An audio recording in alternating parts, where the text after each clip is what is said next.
guys, welcome back to my channel. It's still Odopa News, Ghana's favorite news channel. I hope you're all doing fine and you've also subscribed to my channel. If not, please hit on the subscribe button and turn on your notification bell for more videos.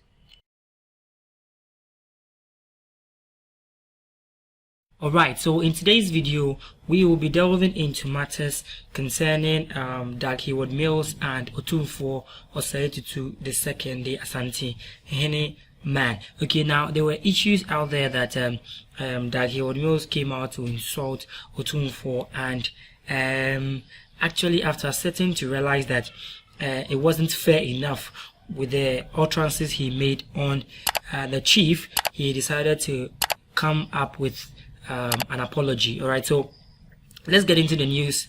Dag-Heward Mills' apology to Otumfour after the viral video of the insult actually went online. So the founder and general overseer of the Lighthouse Group of Churches, Bishop Dag-Heward Mills, has apologized to the Asantehene Otumfou Osie Tutu for using him as an example in a kinship sermon where he questioned the relevance of chieftaincy.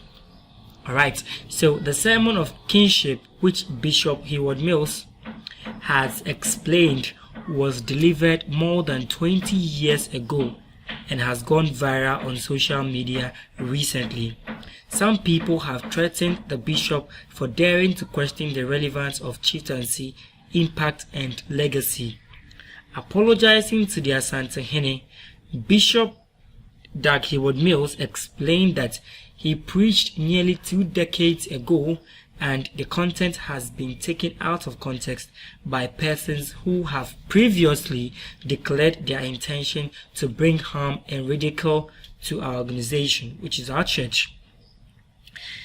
In a press statement dated this very Saturday, June 19, 2021, Bishop Heward Mills said the accomplishments of the Asantehene are evident and manifest for all to see. I am deeply saddened that a message I shared at a conference nearly 20 years ago has been taken out of its context and circulated by persons who have previously declared that they will maliciously cause our churches in Kumasi to be closed down. Not only did he extol Otumfou Osie Tutu II as the Chancellor of Kwame Nkrumah University of Science and Technology, but also noted his achievement in building about 788 schools since he ascended the throne. He therefore apologized for the content of the video. I deeply regret that my words spoken almost 20 years ago have offended his honorable institution, which has worked tirelessly for many years to garner and also making the world a better place for all of us to live in.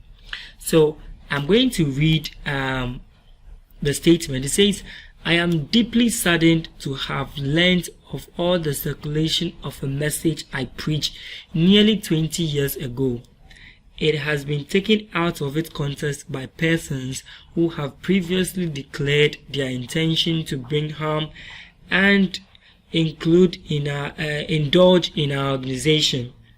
I apologize to His Majesty Otumfou Osie Tutu for any disrespect, insult or harm caused him and his royal court. Please accept my profound apology for any statements I made.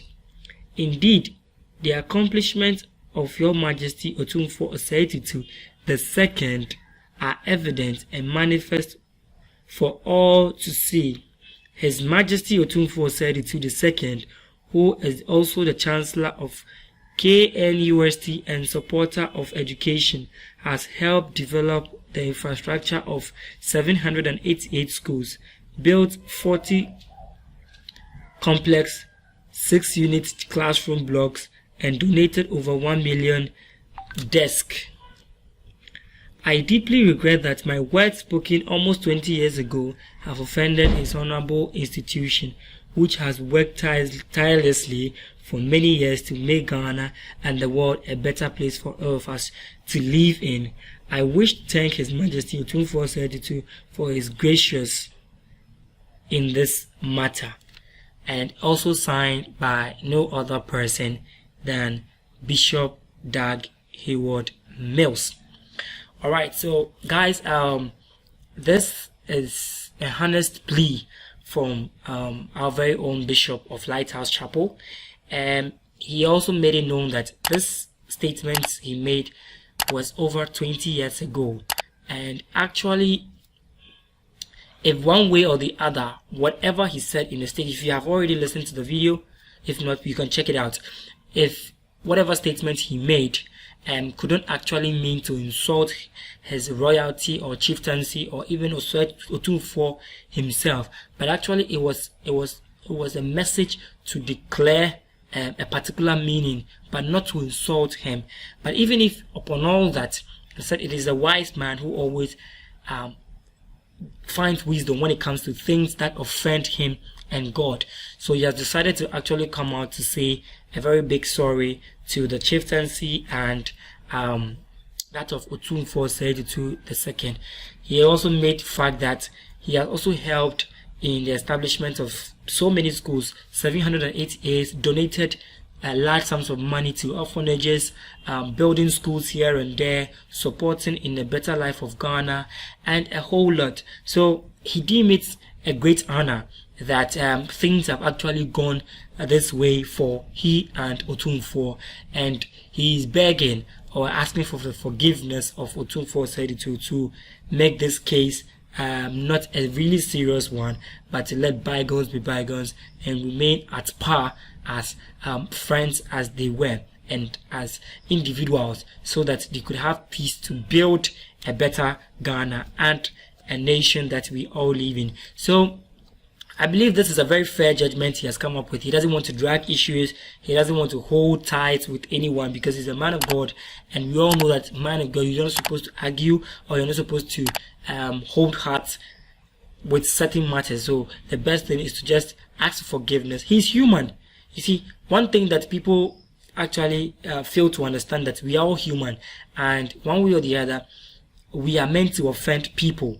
We are meant to offend people, okay? So it's a wise thing that after realizing that, okay, fine, whatever I said offended this particular person, I deem it a great honor to apologize to that particular person. And it's the wisest decision of all. I respect him a lot because a lot of people will not do that. A lot of people like to raise hands, talk about this issue. People are even threatening to close down his churches in Kumasi and all that. You see, but the wisest of it all is to come out with a plea, come out with an apology to just make sure things just don't go worse. Because if he had also come out to say that, okay, who is Otumfou Osie Tutu and blah blah blah, don't forget he also has churches in Kumasi. So if all these churches are being turned down, and of course Otumfou Osie Tutu can do that, he can close down all the churches in Kumasi and nothing can be done about that. But he thought it wise and said, okay, fine. Whatever I said in my sermon or in my preaching, if you find yourself insulted or I insulted you in any way, I am pleading for forgiveness. And he prays that that message was way back 20 years ago and doesn't seem to insult him or his chieftaincy or royalty. So he's pleading with Otumfou Osie Tutu and his chieftaincy for forgiveness, and nothing or something of that sort would never repeat itself again. So bygones be bygones and they remain good citizens of Ghana. So guys, thank you for this particular video. Thank you for listening to me, and it's still Odopa News, Ghana's favorite news hub. If you have not subscribed, I beg you, please subscribe to this channel for me, okay? Because we are trying our possible best to always feed you with stories across Ghana and beyond. So thank you, and I'll see you in my next video.